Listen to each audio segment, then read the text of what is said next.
بسم الله بديت وعلى النبي صليت وعلى الصحابة رضيت الساكنين البيت. أنا الحب والمحبوب والحب جملة، أنا العاشق والمعشوق سرا وإعلانا. أعزائي المشاهدين، عزيزاتي المشاهدات، أينما كنتم وحيثما وجدتم داخل وخارج الوطن الحبيب، أهلا وسهلا بكم ومرحبا.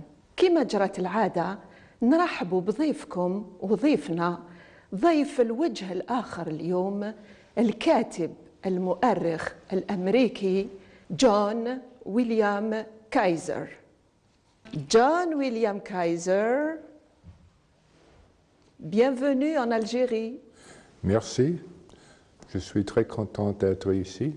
La joie est partagée. Je suis ravie de vous recevoir sur ce plateau del Wajh al-Akhar, face cachée, et on va essayer de connaître la face cachée de John William Kaiser aujourd'hui. Comment vous trouvez déjà ce beau décor de l'hôtel El Jazair, qui était le palais du deuil avant l'arrivée de la France en 1830? Oui, il avait un très fort parfum d'histoire. Et en plus, vous, l'historien. Oui, et esthétiquement, c'est vraiment beau. Et en plus, j'aime beaucoup de rester ici quand j'arrive à Alger et de rester dans le lit de General Eisenhower. Très bien. Sur le deuxième étage. Deuxième étage. Je le connais bien. Eisenhower, il était je crois qu'il a été choisi d'avoir la poste de commandant de toute l'Alliance à cause d'une qualité qu'il a partagée avec l'émir. Il était un homme de relation. De l'émir Abdelkader, le fondateur de l'État algérien, oui. Il était un homme de relation. Il avait un grand défi de balancer tous les éléments des Anglais, les Français, les Américains, pour qu'ils puissent travailler ensemble sans des fractures. On va commencer par une citation de l'émir Abdelkader, quelques citations de l'émir Abdelkader. Ne demandez jamais quelle est l'origine d'un homme, interrogez plutôt sa vie, ses actes, son courage, ses qualités, et vous saurez qui il est. Si vous prenez l'eau et c'est bon, c'est-à-dire que la source est aussi bonne. C'est que cette eau vient d'une source pure. Les métaphores très simples. L'émir Abdelkader, le défenseur des hommes, que vous a-t-il appris sur l'homme? Il était surtout un homme d'obéissance.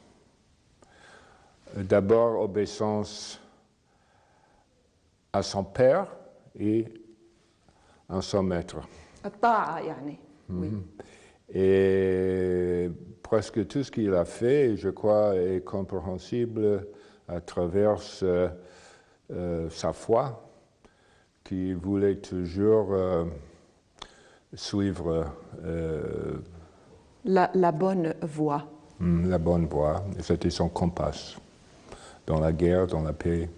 Et vous, historien, écrivain américain, qu'est-ce que vous avez appris de l'émir Abdelkader?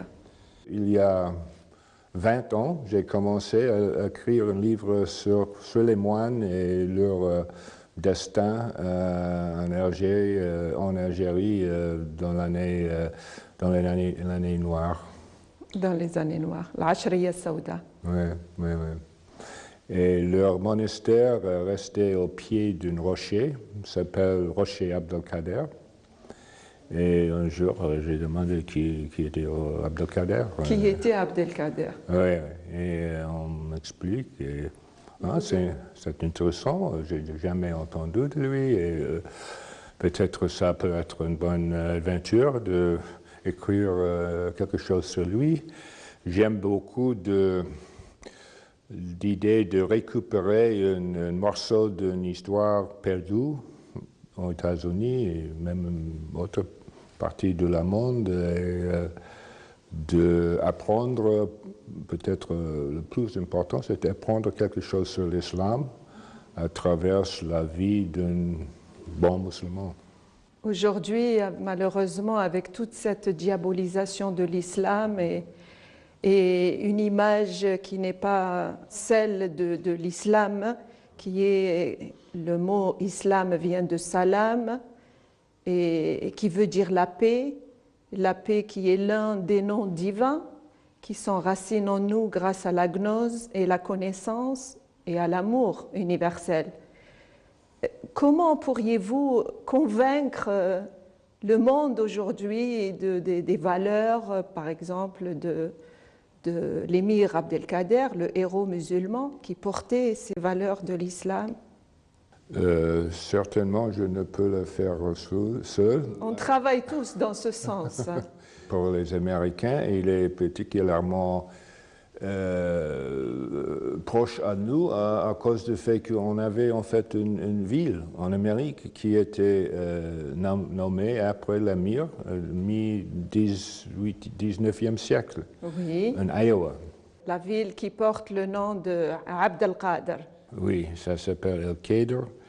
Et c'était là où j'ai lancé le livre sur l'émir en 2008. Et le livre, c'est celui-là, Oui, John, oui. le commandant des croyants, ou l'émir des croyants aussi. Je soupçonne qu'en Al-Qaïda, il avait une poignée de gens qui peut-être s'intéressent dans ce sujet. Oui. Et à cause de ça, je suis venu pour lancer le livre avec l'aide de Cathy. Cathy et John, vous êtes fondateurs de la fondation éducative autour de l'émir Abdelkader. Exactement. On sait que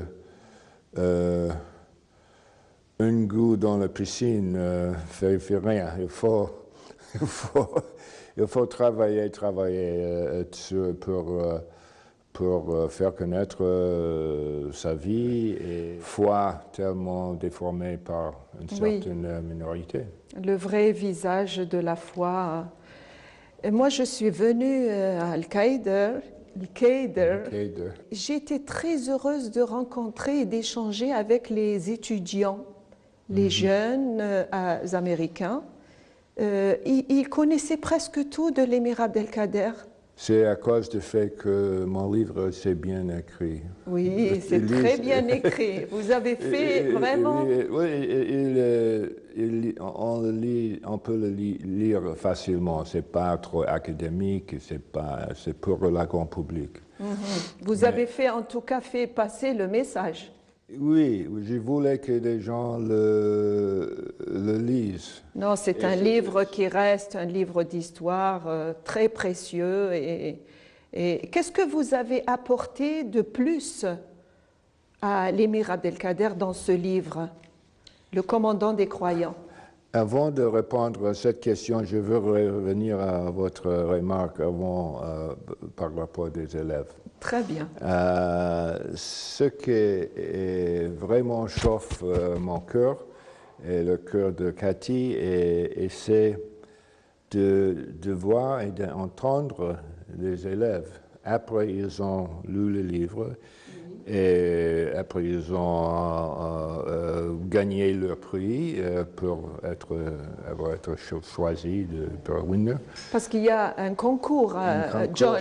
Il faut nous expliquer ce concours avec des lauréats et... Nous avons conçu l'idée de donner un prix monétaire modeste aux élèves qui veulent lire le livre et écrire un commentaire de 2000 mots sur 3 questions. Les 3 points, donc... Pourquoi pertinent aujourd'hui? Pourquoi pertinent pour vous personnellement? Comment il a touché votre vie, votre pensée. Comment avez-vous réfléchi sur sa éducation? Il avait vraiment une éducation formidable. Il est modèle pour les relations entre les nations, entre les peuples aujourd'hui. C'est un humaniste. Humaniste, mais en même temps, il est un homme de foi, mais c'était une foi qui était une grande tente et pas une petite tente. Et pour lui, il y a place pour tout le monde dans Oui, sa oui. tente. L'émir Abdelkader, il cassait les barrières, en fait, d'une seule religion monothéiste. Il dialoguait avec tout le monde. Ah oui, il croyait que Dieu est plus grand.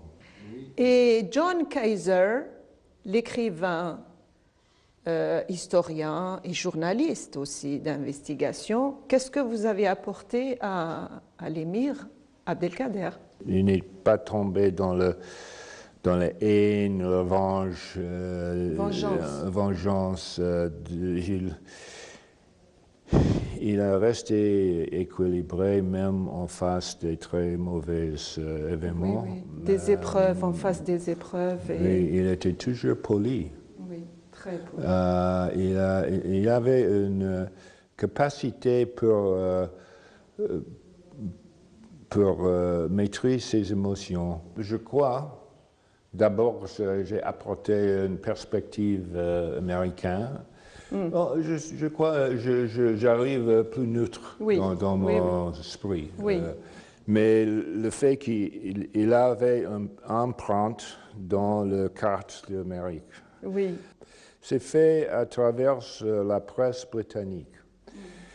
Les Américains dans le bled avaient eu accès à un journal qui s'appelle Little's Living Age. C'était un journal fait par les Anglais qui donne un sommaire tous les mois sur les événements internationaux. Très bien. Et on avait dans cette région de Dubuque, en français, sur le Mississippi, un avocat qui suivait la carrière de l'émir à travers la presse britannique. Il est devenu un admirateur, un homme qui a apprécié ses qualités comme guerrier, principalement comme un guerrier chevaleresque.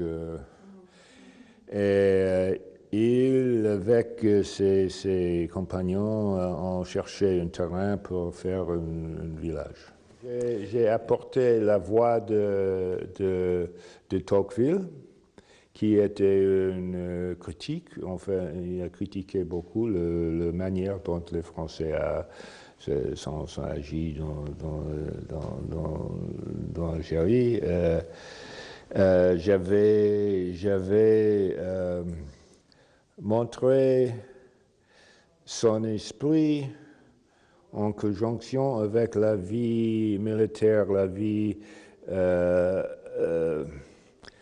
dans une manière où, peut-être disons comme ça, beaucoup de livres sont soit sur les batailles, sur son côté, disons, séculaire. Il y a des livres qui sont très spirituels. Et j'avais combiné les deux aspects dans une manière qui coule assez évident. C'est comme un fil conducteur où la foi, sa foi était l'élément constant dans toute sa vie. C'était ce mélange de deux côtés. C'était un aspect un peu différent, je crois, que les autres. Et finalement, j'avais introduit sa relation avec Richard Burton et Jane Digby. Les deux sont anglais, rebelles, modernes dans un certain sens. Et il était ami avec eux à Damas. Et ça a montré pour moi qu'en fait, Il était un homme, d'un côté, il était un homme très moderne, c'est-à-dire il a souhaité toutes les novités et des choses qui aidaient l'homme de vivre plus facilement. Il était ouvert aux toutes personnes qui ont intéressant et qui avaient quelque chose à dire. Mais en même temps, il était assez strict dans le comportement de sa religion, de suivre les règles de sa foi, mais il avait un côté traditionnel. Dans le sens où il était sur les traces de notre prophète Mahomet, alayhi salatu salam. Il connaît bien sa foi de tous les livres, et même le Torah et l'Évangile. Il est profondément instruit. Oui, c'est un homme d'une vaste culture. Il était bien le disciple de Ibn Arabi, hein, le Cheikh al-Akbar, qui disait... Mon cœur est chant pour les gazelles. Oui, c'est très belle. Mon cœur contient désormais toutes les formes.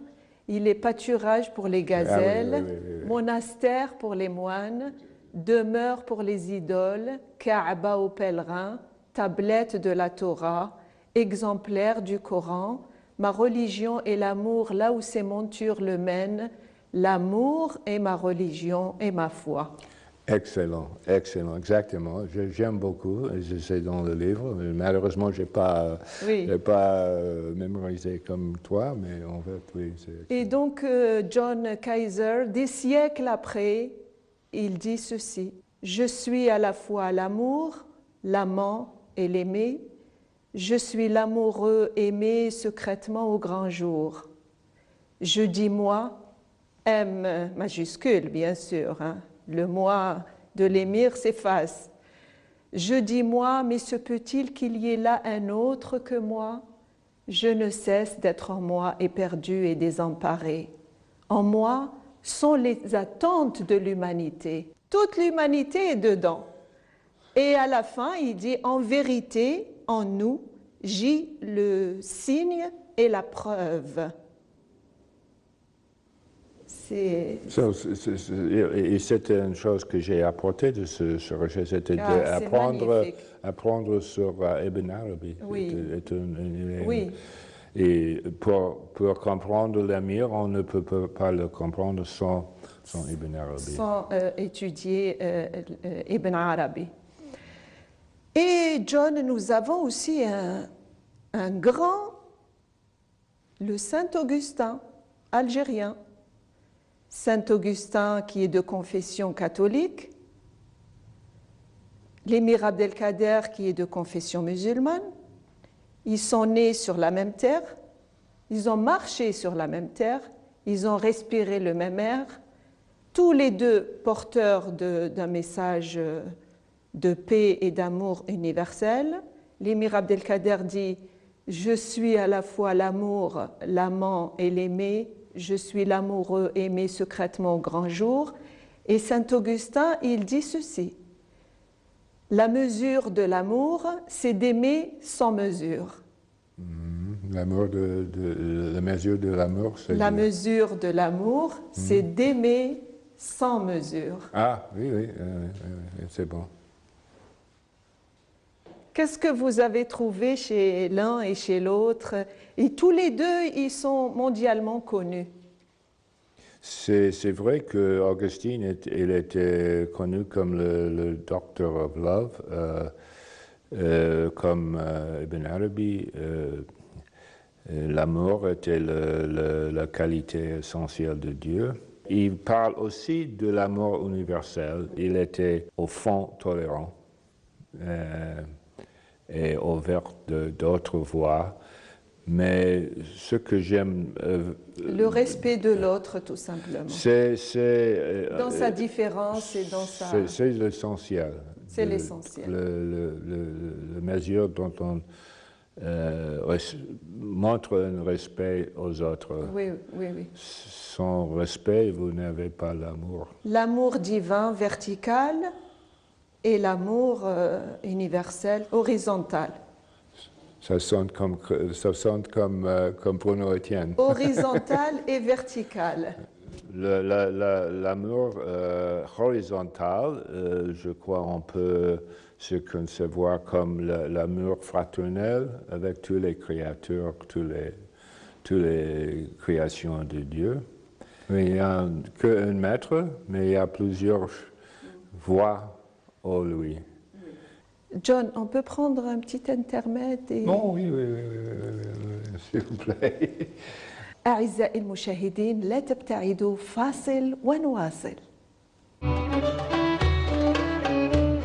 Le djihad ou la guerre juste, la plume vaut mieux que l'épée enseigne le Coran. Mais lorsque le combat est juste, il faut défendre la terre d'islam. Et l'émir Abdelkader, il a dit, quand il a sauvé les chrétiens qui étaient menacés par les Druzes à Damas, 1860, on lui a dit, vous défendez aujourd'hui les chrétiens alors que vous avez combattu en Algérie les chrétiens. Et il leur a dit, je n'ai pas combattu les chrétiens, j'ai combattu l'envahisseur. Et il a dit, j'étais dans l'obligation de défendre ma famille, de protéger ma famille, ma tribu, ma patrie et la terre d'islam. Oui, c'est évident, il était un homme très intelligent, il pouvait distinguer entre les chrétiens qui ont envahi sa pays et les chrétiens qui étaient sur son toit. Je crois qu'il peut-être même a connu Saint-Augustin parce que la conception de la guerre juste remonte à Augustin. Mais oui, quand nous étions attaqués par les Saoudis et qui attaquaient New York, beaucoup de gens disaient « Oh, tous les Arabes, ils sont mauvais, etc. » Dire tous les ennemis. C'est une faillité d'esprit qui est ridicule. Le grand djihad pour l'émir Abdelkader, vous le connaissez très bien. Si, les démons, la même chose dont les chrétiens parlent de maîtrise, les passions. L'effort sur soi. L'envie, l'orgueil, la haine, les passions turbulentes. Que pensez-vous de cette parole de l'émir sur le nouveau et l'ancien? À celui qui dédaigne ses contemporains et pense que le pas est dû aux anciens dit, cet ancien a été nouveau et ce nouveau deviendra un jour ancien. Oui, c'est une sagesse. C'est une sagesse. On avait une commandante de marine. Oui. Et aux États-Unis. Aux États-Unis. Il aimait dire souvent, si vous voulez apprendre quelque chose de nouveau, lisez un ancien livre. L'ancien livre, oui. Et l'émir Abdelkader, il reste toujours contemporain et l'homme de son siècle. Oui, on juge, je crois, on juge l'esprit d'un homme pas par son vêtement et son bar. Les apparences. Il faut juger les gens, il faut juger son esprit par ses manières de penser. Et ses actes aussi. Il avait une pensée moderne, mais d'être moderne ne demande pas que vous rejetez le passé. L'équilibre. Et les anciens disaient, pour savoir où on va, il faut savoir d'où on vient. Nous avons les nouveaux outils, radio, télévision, iPhone, mais sans les hommes changer. Il faut, je pense, investir dans l'homme. Exactement, exactement. Ils ont utilisé les technologies pour les massacres de nos semblables. manière de massacre des gens. Oui. Qu'est-ce que ça dit? C'est pas que les Allemands ni les Américains, tout le monde peut tomber au niveau au-dessous des animaux. La machine guerrière qui broie nos enfants, nos semblables. Oui. On continue encore dans les Ok. citations. Si les musulmans et les chrétiens avaient voulu me prêter leur attention, disait l'émir, j'aurais fait cesser leur querelle. Ils seraient devenus intérieurement et extérieurement des frères. Très actuel, n'est-ce pas, John? Un vrai chrétien ou un vrai musulman, il faut que vous aimez l'autre automatiquement. C'est une obligation d'avoir la hospitalité, comme on dit dans le Coran, si vous ne n'êtes pas pour votre frère, comme vous voulez pour vous-même, vous n'êtes pas musulman. Et chrétien doit croire dans la même chose. Depuis longtemps, votre captivité me cause un réel chagrin. Elle me rappelle sans cesse que le gouvernement qui m'a précédé n'avait pas rempli ses engagements à l'égard d'un ennemi malheureux. Il est humiliant pour une grande nation de renier ses promesses. Lui, Napoléon Bonaparte, le 16 octobre 1852. L'émir était prisonnier donc à Amboise pendant 4 ans. Oui, c'est très bien dit par Napoléon III. Je n'ai rien vraiment à ajouter, mais c'était une bonne expression de sentiment. Mais dites-nous, vous qui êtes historien et qui travaillez beaucoup sur l'émir Abdelkader, commandant des croyants, comment il a été trahi, l'émir Abdelkader? Il devait partir d'ici en exil ou à Damas ou en terre d'islam. Et après, il se retrouve prisonnier en France. Une trahison politique en sens différent qu'on imagine. Mais si la monarchie n'avait pas tombé, je crois la parole aurait été tenue. Parce que vous avez les ducs Thomas et vous avez la Mortier et je crois le roi a voulu garder la parole de ses généraux. Mais quand la monarchie est tombée, le nouveau comité de 5, la République, il n'avait pas se senti obligé de respecter la parole de l'ancien gouvernement. Il a résisté à la France coloniale pendant 17 ans. Oui. Et il a vraiment mené le djihad. Et il faisait tout pour avoir l'émir. Oui. Et maintenant il disait les Français, maintenant qu'il est entre nos mains, on ne sait plus quoi en faire de lui. Finalement, il semble qu'il était naïf, tellement embarrassé. C'était une grande insulte, une grande... Et lui qui défendait vraiment les droits de l'homme et les droits des prisonniers. D'ailleurs, il a même confié cette tâche, cette responsabilité à sa mère, la Zohra.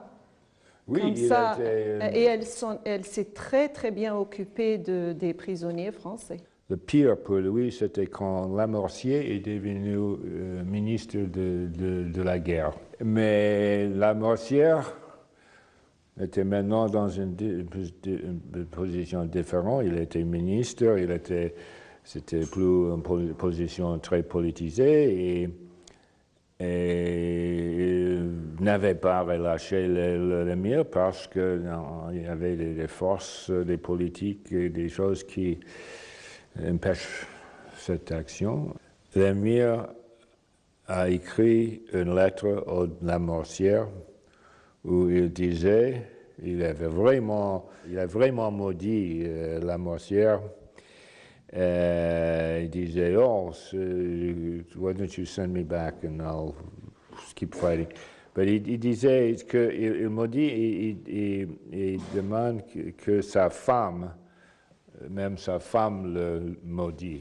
Donc, il avait se comporté dans une manière très, très noble. Au sens propre du terme. En tout cas, John, je suis pressée de lire ce livre en arabe, parce qu'il est écrit en anglais là. Hein. Oui, en arabe avec l'aide. Dans les librairies ici en Algérie, dans le monde arabe aussi. J'espère, oui.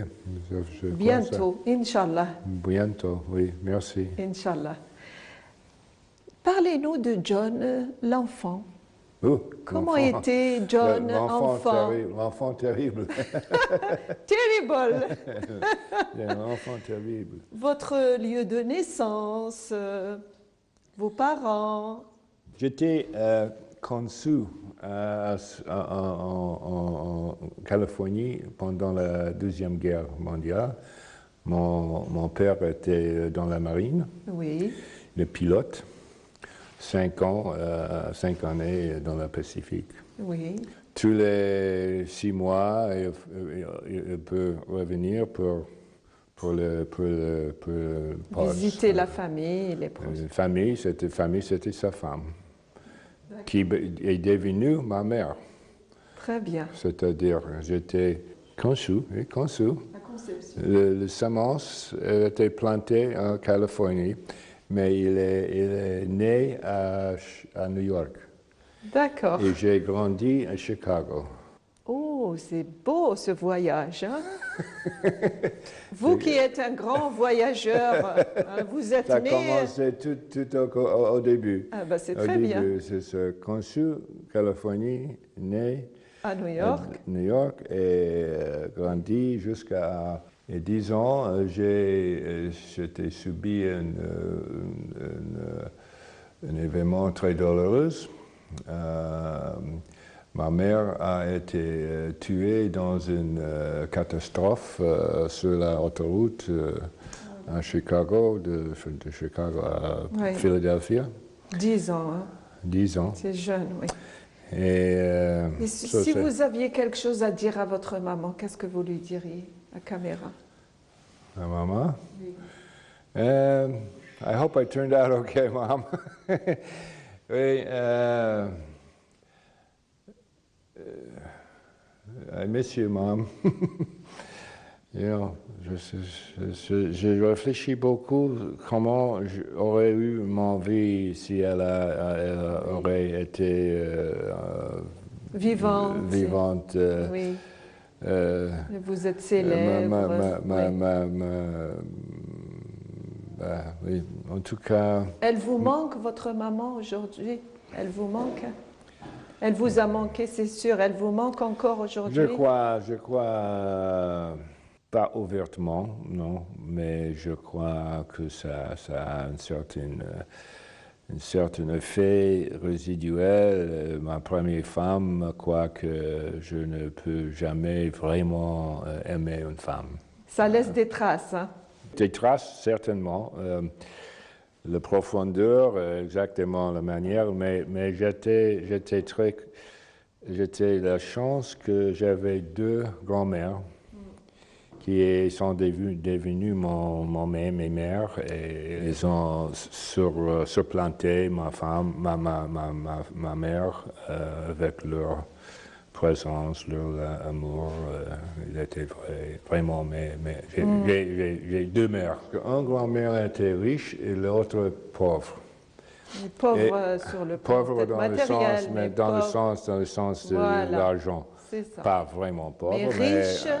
Le riche a envie de ma grand-mère pauvre parce que la grand-mère riche était une prisonnière de ses richesses. De ses biens. Elle ne peut pas s'habiller toute seule, se coiffer toute seule. Elle ne pouvait pas comment faire les œufs.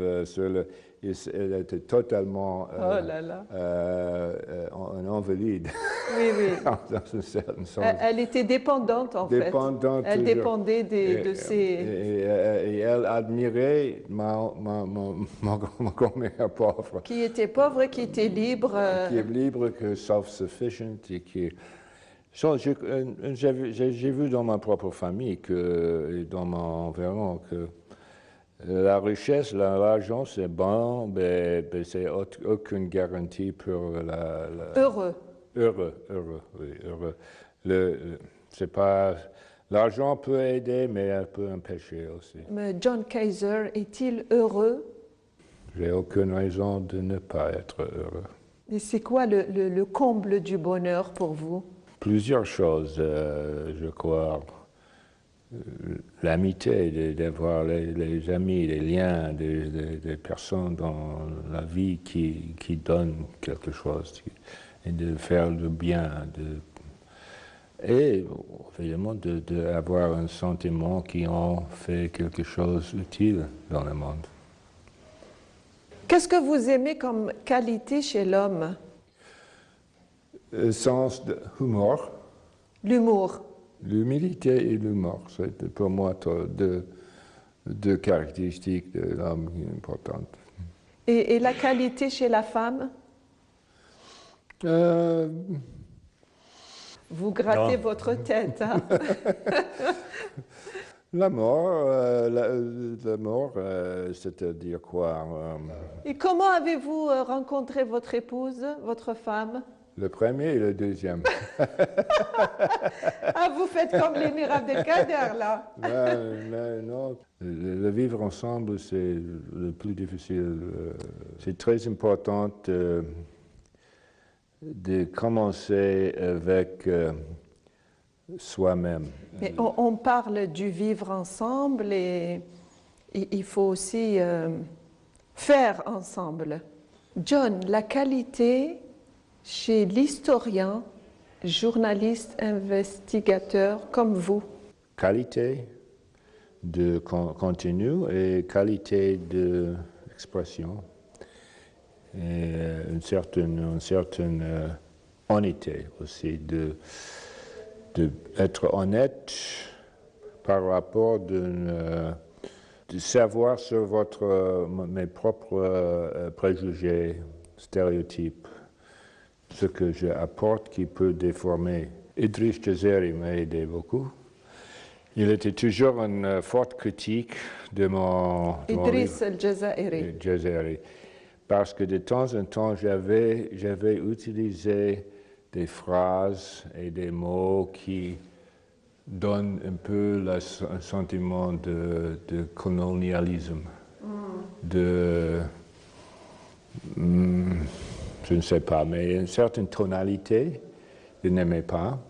Et quand j'ai relu, j'ai compris, je comprends ça. Oui. Vous êtes venu pour la Moubaya'a cette année. Et comment vous trouvez l'Algérie, John Kaiser?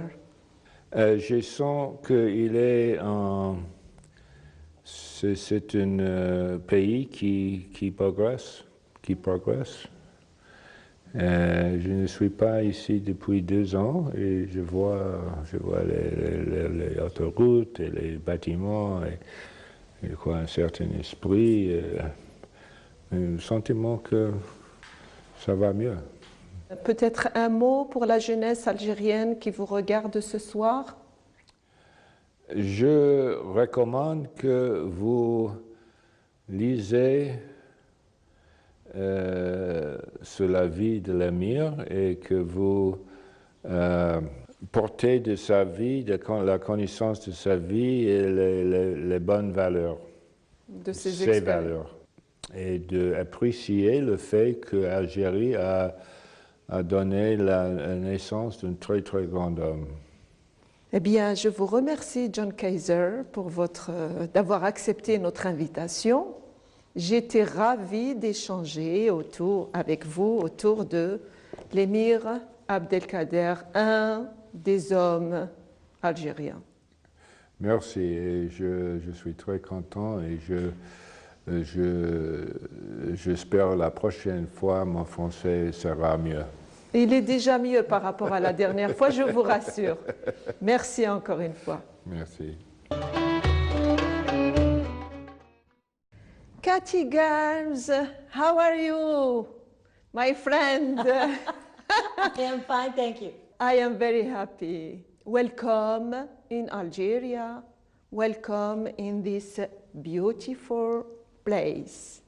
Thank you very much. Vous venez des États-Unis d'Amérique, d'une ville qui porte le nom de l'émir Abdelkader. Parlez-nous de votre ville. Thank you for asking about El Kader. It is my hometown, and I'm very proud of it. In 1846, there was a businessman, Timothy Davis, who came from the east coast of America to seek his fortune in the Midwest by the Mississippi River. So he settled in Dubuque. القادر مسقط رأسي وأفخر بها. في عام 1846 قدم رجل أعمال يدعى تيموثي ديفيس من الساحل الشرقي بحثاً عن حظه في وسط غرب أمريكا على ضفاف نهر الميسيسيبي. استقر في مدينة ديوك أيويا أين له شركاء الذين قرروا توسيع نشاطهم فصعدوا طول نهر الميسيسيبي حتى وجدوا منطقة تناسب نشاطهم، فبدأ الناس ينزحون إلى تلك المنطقة وهكذا عمروها، وكان لتيموثي ديفيس شرف تسميتها باسم القادر. He kept his eye on Emir Abdelkader, the Algerian freedom fighter who was fighting against France. And he admired a lot about him, as did the world. And in parallel to ديفيس سمع بنضال الأمير عبد القادر ضد الاحتلال الفرنسي، وبما أن أمريكا عاشت نفس التجربة في مواجهة بريطانيا قرر تسمية المدينة باسم الأمير، واختار القادر لأن الاسم أسهل من الأصل بالنسبة للقاطنة المحلية. Emir Abdelkader. He wanted it to be easier for the Americans to say. Cathy, qu'est-ce que cela fait d'avoir l'histoire de votre ville natale à des milliers de kilomètres de chez vous, en Algérie? When Timothy Davis named El Kader, he had no idea what opportunities he was opening for the future. In international relations, our town of El Kader is very small, 1,200 people. لما أعطى ديفيس اسم القادر للمدينة لم يكن يرى الأفق الذي كان يفتحه للمستقبل، ولم يكن يعلم أنه سيجعلنا نعبر الأطلسي كمدينة صغيرة، الشيء الذي عرفنا عن زوايا حياة الأمير كنا لا نعلمها من قبل. Learn about a different culture. We have been able to set up different opportunities.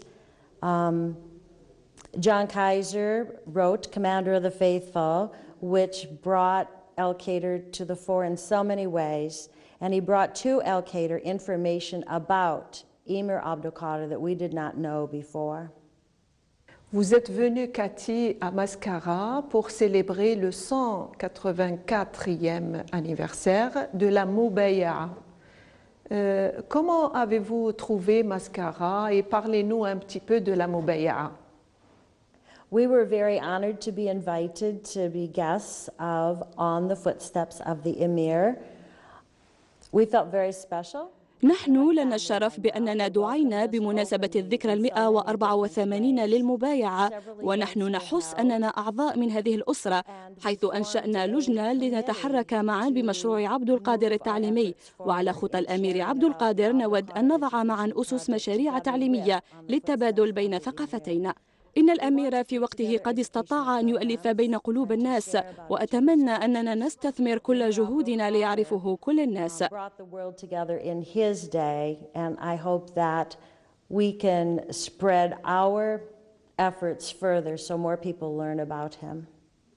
Cathy, vous avez renforcé vos liens également avec l'association algérienne sur les traces de l'émir. Que comptez-vous faire ensemble? Parlez-nous de ce projet algéro-américain. John Kaiser and I co-founded the Abdelkader Education Project, And we were introduced. كان لي ولجون كايزر شريكي في مشروع عبد القادر التعليمي اتفاقا مع أعضاء من الجمعية الجزائرية لكي نواصل جهودنا في مشروع عبد القادر التعليمي لتشجيع الناس على قراءة كتاب أمير المؤمنين عن حياة الأمير عبد القادر لأنه يحتوي على معلومات مدققة، وقد اكتشفنا أن هناك رغبة لدى الشباب لقراءة ذلك العمل باللغة الإنجليزية، لذا ارتأينا أن نوزع نسخا من الكتاب إلى المدارس المتحدثة بالإنجليزية. So we want to distribute copies of the book to English-speaking schools. Cathy, pensez-vous qu'une connaissance commune de l'émir nous rapprocherait mieux Algériens et Américains?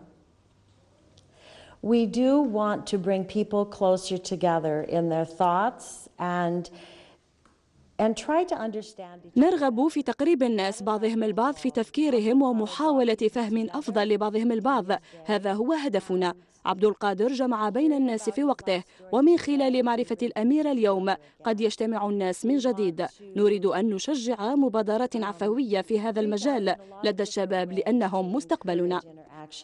Especially with the youth, because the young people are our futures. Cathy, my friend, vous êtes connue pour avoir une très belle voix, very good voice, soprano. Pourriez-vous nous chanter une chanson sur l'émir Abdelkader? Et on a chanté ensemble Al-Qaïder. It's a world of laughter, a world of tears. It's a world of hopes and a world of fears. There's so much that we share that it's time we're aware. It's a small world after all. Bravo! Thank you. Bravo, bravo. En attendant de chanter ensemble, Cathy, mon amie, ici en Algérie. Yes! We will do it. The song is one that I taught to young people. أعتقد أن هذه الأغنية تحمل رسالة مفادها أننا كلنا واحد ونحتاج فقط أن نعرف نكون خيرين مع بعضنا البعض. We are all one. We just need to figure out how to be nice to each other. Inch'Allah, on va casser la baraque ici en Algérie en chantant le vivre ensemble, le faire ensemble, l'interreligieux, l'interculturel, le dialogue des civilisations. Et j'en suis sûre, ça va être un grand succès, Cathy. Merci. Un dernier mot, si vous voulez dire quelque chose à notre jeunesse algérienne. Thank you very much for the opportunity to spend time with you here. I would like to encourage people to visit our website, www.abdelkaderproject.org, and our Facebook. And I do feel that interaction is really important. We want to reach out to youth, and we hope that those who learn about Abdelkader will reach out further and share the story. Thank you. Merci Cathy Garms d'avoir accepté notre invitation. J'étais ravie et heureuse de vous recevoir ici dans l'émission Al-Wajh Al-Akhar. Et je vous souhaite plein de succès et de réussite encore dans ce projet éducatif autour des valeurs de l'émir Abdelkader. Merci. Thank you. Merci. أعزائي المشاهدين، عزيزاتي المشاهدات، الحقنا إلى نهاية هذا العدد من الوجه الآخر. نشكركم على حسن المتابعة والإصغاء.